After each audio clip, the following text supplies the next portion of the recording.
بسم الله الرحمن الرحيم اللهم صل على محمد وعلى آله الطيبين الطاهرين السلام عليكم ورحمة الله وبركاته.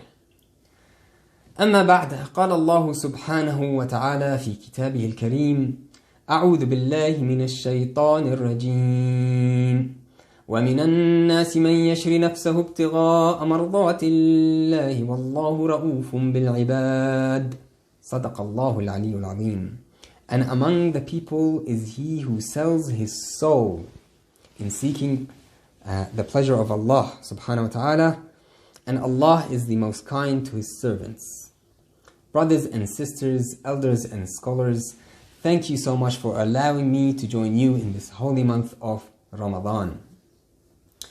Before we start our session today, a jurisprudential issue with regards to what might void a fast.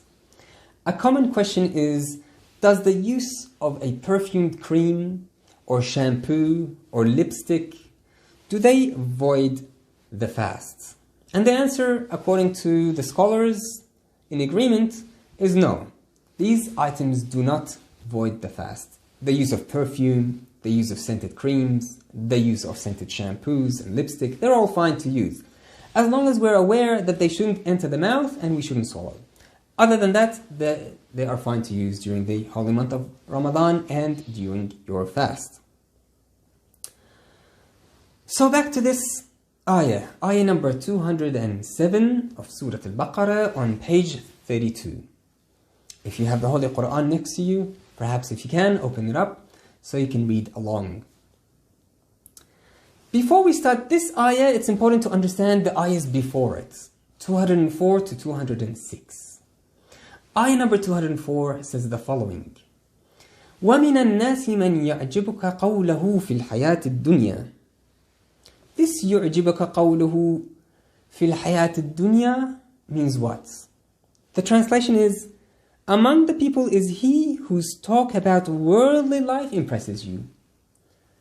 So there are people out there that you like what they're saying. They say something and it makes sense to you. It's logical, it suits your lifestyle, you're happy with it, and you go along with it. Among the people is he whose talk about worldly life impresses you, and he holds Allah witness to what is in his heart.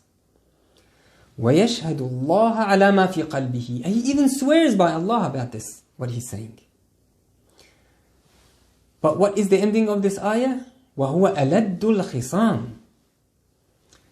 Alad is a severe kind of enmity, a staunch enemy. Al-Khisam is likewise is someone who is an adversary to you. وَهُوَ أَلَدُّ الْخِصَامِ. So you listen to him, you like what he's saying. He swears by Allah about what he's saying, but underneath the surface, هُوَ أَلَدُّ الْخِصَامِ.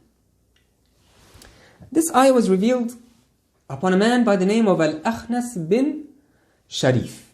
He was very young, a handsome man. He looked fresh and he was good looking. And every time he would meet the Prophet ﷺ, he would proclaim his Islam and his love for the Prophet. On the outside, he was very much Muslim and very much in support of the Prophet ﷺ. So much so that the Prophet would inundate him with his lutf and support and love. Of course, because the Prophet has to act upon what is apparent. He cannot act upon what is in his knowledge of the unseen. He seems to be a Muslim on the outside, apparently good, and so he reciprocates that. In return, he gives him his love and his lutf. Now,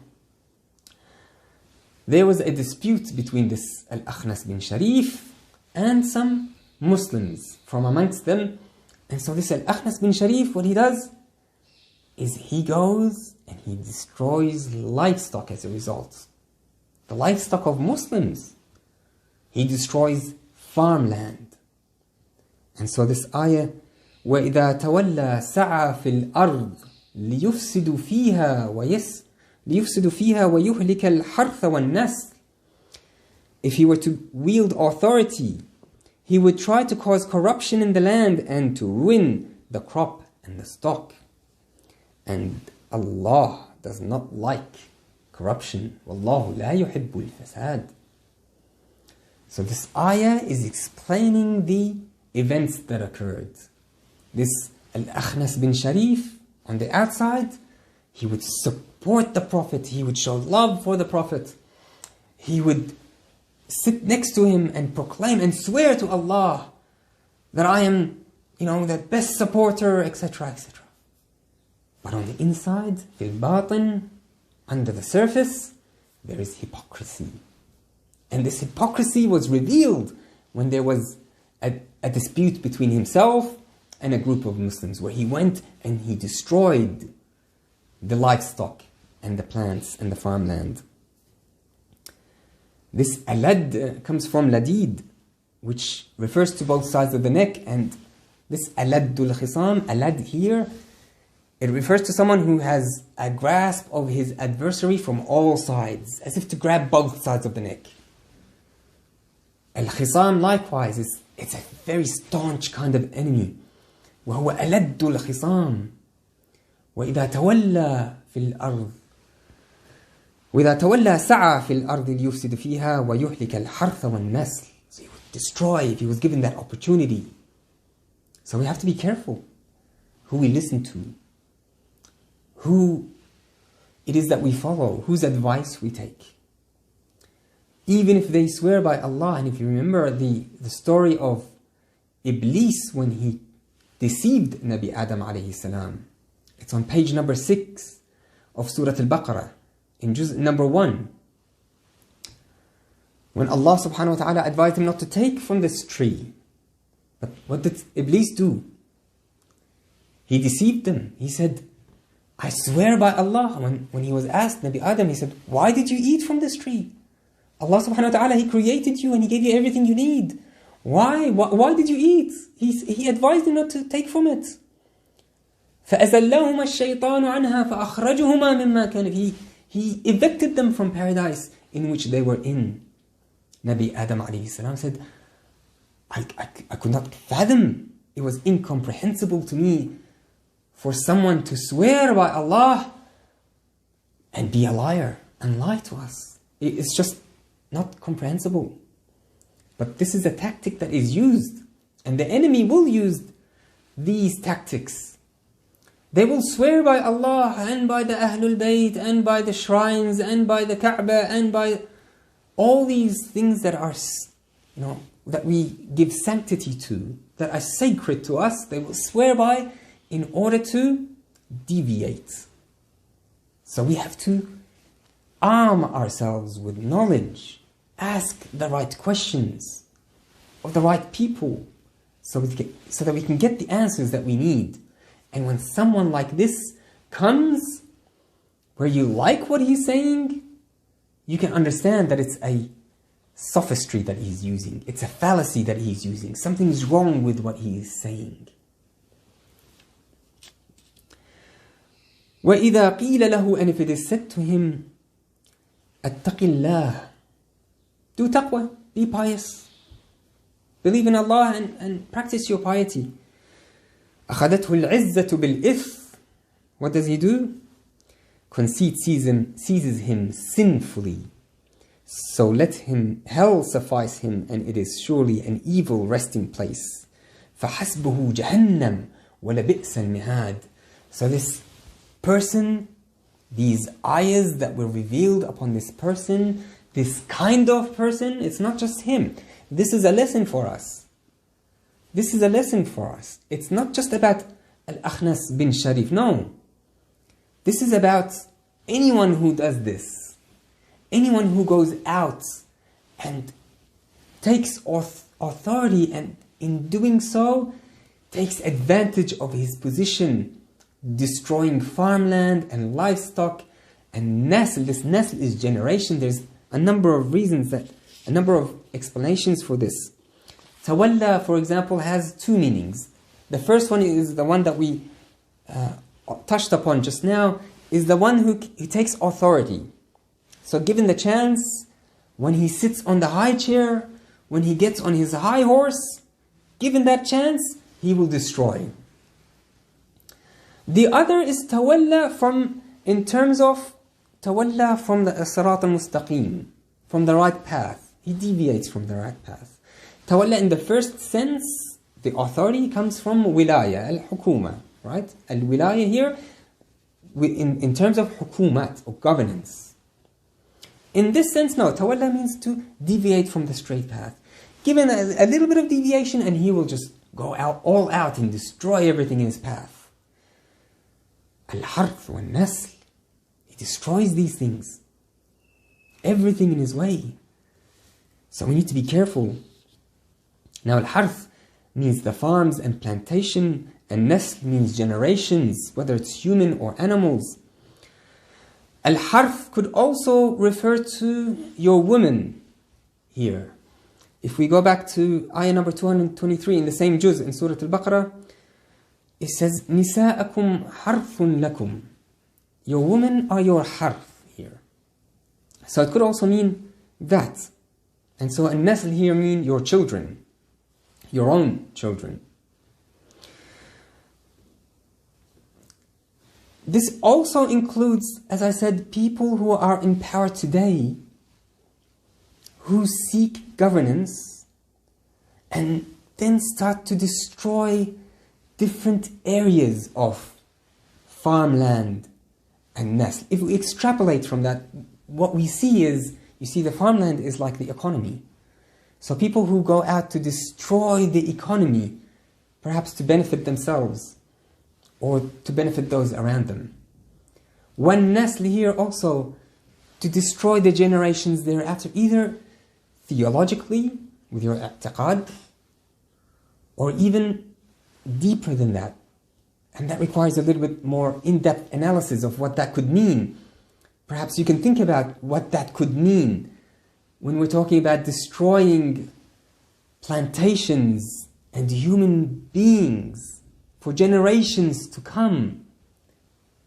Science is good, but there are limits to how good science can be. Beyond that limit, we're starting to play with fire. Allah subhanahu wa ta'ala is the best of creators. He created us in the best way. But sometimes science comes in and tries to manipulate and say, no, I have a better way. No, you don't. Science doesn't have a better way. Science cannot improve this perfect creation. There are things, that are illnesses, for example, or diseases that enter the human body that science can help us eliminate, science can help us recover from. But when we start to play around with the nasl, and for generations to come, this could be problematic. Okay. So, وَإِذَا قِيلَ لَهُ اتَّقِ اللَّهِ, here, no advice is taken. وَإِذَا قِيلَ لَهُ اتَّقِ اللَّهِ, in other words, when someone says to them, be pious to Allah subhanahu wa ta'ala, have taqwa, and he doesn't take that advice, that shows us something about that kind of hypocrite. There's stubbornness, there's arrogance, and there is vanity as well. So these three things are encapsulated in these words. وَإِذَا قِيلَ لَهُ اتَّقِ اللَّهِ, here we are giving him advice, and the advice is not taken. تولى وإذا تولى سعى في الأرض وإذا قيل له اتق الله أخذته العزة بالإثم. He goes sinfully against that advice. So the messages from these ayahs, before we go into the ayah of the topic of the day. Number one, do not let people deceive you. These people can say really nice things, present them in really nice ways, in animations. Children can sit and look at these things and be bewildered by how nice it is and how factual it seems and how logical it seems, especially when it comes to animation and cartoons. We have to be careful what we allow our children to see. It may not be in line with our thoughts. You see, a child's brain is like a sponge, it will absorb. And so many years later, this is really important, many years later, when a child is 16, 18, and they go off and do their own thing, and you're wondering what went wrong. You know, my upbringing was good, it was Islamic, we went to the masjid, we went to the Husayniyah, we recited Quran, what happened? All these things, year after year, in schools, in animations, in movies, these have an effect. You have to be careful what they see. We have to educate them, arm them with knowledge. If they are to see these things, we have to discuss it with them. Don't let them fool you with these nice things that they say. It's not just our beliefs theologically that they can affect, but it's our beliefs with regards to how we should live our worldly life also. من يعجبك قوله في الحياة الدنيا. In the worldly life, these people, if we can recognize them, they are aladul khisam. They are the staunchest of enemies. So we need to arm ourselves once again with weapons of knowledge, so that we know when these people and sweet talk, we know where the problem is in their words. Vanity, stubbornness, and arrogance is what drives these people to not take any advice from anyone. So if you see someone and you're advising them to go to the right path, and they are too arrogant, too vain, too stubborn to take them, and they speak nicely to your children or to yourself, know that there may be a problem. And know also that if they get the opportunity, they will destroy. They will destroy anything they can get their hand on, financial or in terms of life. Okay. صلوا على محمد وآل محمد. اللهم صل على محمد. The ayah that we recited at the very beginning. وَمِنَ النَّاسِ مَنْ يَشْرِ نَفْسَهُ ابْتِغَاءَ مَرْضَاتِ اللَّهِ وَاللَّهُ رَؤُوفٌ بِالْعِبَادِ.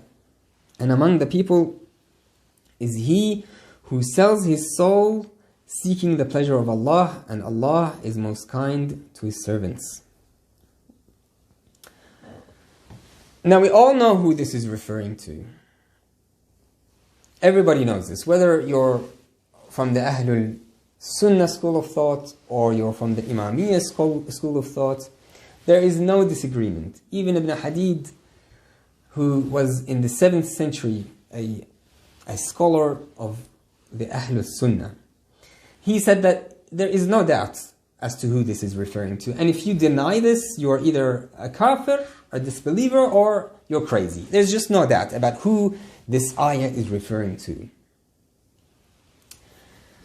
So, who is this ayah referring to? The story is that the Prophet Muhammad sallallahu alayhi wa had to migrate from Mecca to Medina, as we know. There was a plot to kill the Prophet sallallahu alayhi wa from the mushrikeen. The disbelievers of Mecca, they plotted to kill him, and they all joined hand in hand and decided to all attack the house of the Prophet ﷺ at once and kill him all at once, so that no particular tribe, no particular person would be held liable. Everybody would have had a hand in the murder or assassination of the Prophet ﷺ. And the Prophet heard news of this. So he says to Ali ibn Abi Talib, Ya Ali alayhi salam, he says, I ask you to sleep in my bed. You wear my clothes, sleep in my bed on this night so that I can escape and go to Medina safely. And here is my loans that I need to give back, and here is my trust that I need to give back. Imam Ali alayhi salam agreed without a question. He agreed. He was willing to sacrifice his soul for the pleasure of Allah subhanahu wa ta'ala, to save the Prophet of Allah subhanahu wa ta'ala, sallallahu alayhi wa alihi wa sallam. He agreed and he went to sleep as the Prophet sallallahu alayhi wa sallam escaped from Mecca in the darkness of the night. And then the attack came into the house of the Prophet. And they saw none other than Imam Ali alayhi salam. They were all surprised and shocked to see him there. The Prophet was not there, and they could not carry out the assassination. Now at the same time that Imam Ali was asleep in the Prophet's bed, alayhi salam, Allah subhanahu wa ta'ala, we have in narrations, Allah subhanahu wa ta'ala asked two angels, Jibreel and Mikael alayhi salam, that I give you a choice. I need to sacrifice one of you so that the other can prolong his life. Which one of you, or whom of you, will do the sacrifice? Would sacrifice his soul to prolong the life of the other? Both angels did not agree or accept to this offer. Allah subhanahu wa ta'ala says to them, O Jibreel, O Mikael, look down at this man, Imam Ali alayhi salam. Look at this man. He sacrifices his life for the pleasure of Allah so that the Prophet Muhammad sallallahu alayhi wa sallam can be saved and his life can be prolonged. So the angels descended and Jibreel went to the head of the bed and Mikael went to the foot of the bed, and they said to him, Bakhin, Bakhin, congratulations to you, O Imam Ali. Congratulations to you, for Allah subhanahu wa ta'ala is using you as an example to the angels. Again, I repeat, there is no doubt in whatever book you want to read, reliable book from the Ahlul Sunnah or from the Shia, from the Imamiyah, there is no doubt that this ayah was revealed upon Imam Ali alayhi salam. And even back in the Umayyi times or Abbasi times, these kingdoms, they were trying to manipulate and generate hadith and narrations to switch the tables and make it the other way around, but of course it didn't work. There is no doubt about who this ayah is referring to. It seems that we can learn from here a number of lessons. Number one, that the true believer, in acting upon his beliefs, bewilders the world, whereas the one who just has lip service can only bewilder an-nas, the people. Not only an-nas, but those who are kind of a low socioeconomic, perhaps low educational, low, they don't have the knowledge, they haven't armed themselves with knowledge. وَمِنَ النَّاسِ مَنْ يُعْجِبُكَ قَوْلَهُ فِي الْحَيَاةِ الدُّنْيَا. These kind of people will be attracted to this kind of person who can bewilder them with his speech. But وَمِنَ النَّاسِ مَنْ يَشْرِي نَفْسَهُ ابْتِغَاءَ مَرْضَاتِ اللَّهِ, who seeks the satisfaction of Allah subhanahu wa ta'ala, he bewilders the whole world. The angels become in awe of this man. And Allah subhanahu wa ta'ala will use this man as the example. The second lesson that we can learn from it is a kind of a transaction. There are lots of profitable transactions. You see, martyrdom is a very profitable transaction. In Surah At-Tawbah, I believe it's ayah number 111, I haven't written it down. Inna Allah ashtara min al-mu'mineen, indeed Allah has bought from the faithful, أنفسهم وأموالهم بأن لهم الجنة. Allah subhanahu wa ta'ala has bought from the faithful their souls and their possessions for paradise to be theirs. You see here, al-mu'minun, they want in return for their souls and possessions, they want in return al-Jannah, and that's normal. We all want paradise, we all want heaven. But this man, Imam Ali alayhi salam, did something else. He did this. وَمِنَ النَّاسِ مَنْ يَشْرِي نَفْسُهُ. Okay, so we have a seller, a merchant. This man, Imam Ali alayhi salam, he is the merchant and he is selling the product, which is his soul. وَمِنَ النَّاسِ مَنْ يَشْرِي نَفْسَهُ ابْتِغَاءَ مَرْضَاتِ اللَّهِ. For what price? Mardatillah, the satisfaction of Allah subhanahu wa ta'ala. That is the ultimate transaction. You see, in the ayah of Surah Tawbah, there is an expectation of heaven, and that's fine. I'm not saying that we should not expect heaven. We should expect heaven. Inshallah, heaven will be granted to you and everyone who is listening and those of your family who have passed away. But there is a higher level of a transaction. One where the soul is sold simply for the satisfaction of Allah subhanahu wa ta'ala. Nothing else. Nothing else. There's nothing else that I want other than to please you, O Allah.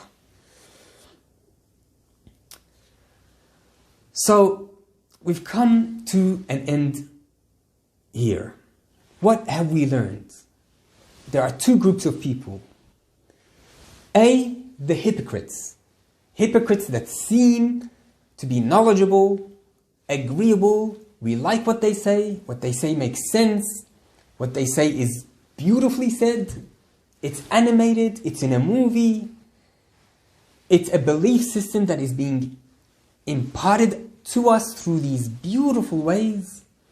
ولكن these people are aladul khisam, they are the staunchest of enemies, and we need to be aware of who they are so that we are careful as to what information we take from them. And then there's another group of people, those who sell their soul for the satisfaction of Allah, for the pleasure of Allah subhanahu wa ta'ala. Imam Ali alayhi salam and Ahlul Bayt are all of this kind of people. They are prepared and have sold their souls only and only for the pleasure of Allah subhanahu wa ta'ala. And the clearest example of that, of course, other than Imam Ali alayhi salam, is Imam al-Hussein alayhi salam in Karbala. But they all did the same thing. They were all martyred for the pleasure of Allah subhanahu wa ta'ala. Mostly by poison, but others, like Imam Ali, through a strike on his head by the mal'oon, and Imam Hussein alayhi salam in Karbala, when he was massacred by a huge army. La'natullahi alayhim. Allahumma Rabba shahri Ramadan alladhi anzalta fihi al-Qur'an. O the Lord of the month of Ramadan, in which you sent in it the Holy Qur'an. وَافْتَرَضْتَ عَلَى عِبَادِكَ فِيهِ الصِّيَامِ, and obligated upon your worshippers the fasting. صَلِّ عَلَى مُحَمَّدٍ وَآلِ مُحَمَّدٍ, your praise be sent upon Muhammad and his purified household. وَارْزُقْنِي حَجَّ بَيْتَكَ الْحَرَامِ فِي عَامِي هَذَا وَفِي كُلِّ عَامٍ, and grant me the pilgrimage of your sacred house in this year and in every year. وَاغْفِرْ لِي تِلْكَ الذُّنُوبِ الْعِظَامِ, and forgive me those great sins of mine. فَإِنَّهُ لَا يَغْفِرُهَا غَيْرُكَ يَا رَحْمَنُ يَا عَلَّامُ, for it is only you who can forgive them, O merciful, O ever-knowing. Thank you once again for inviting me in this holy month of Ramadan. Inshallah, look forward to the next session with you. Walhamdulillahi Rabbil Alameen. Wassalamu alaikum wa rahmatullahi wa barakatuh.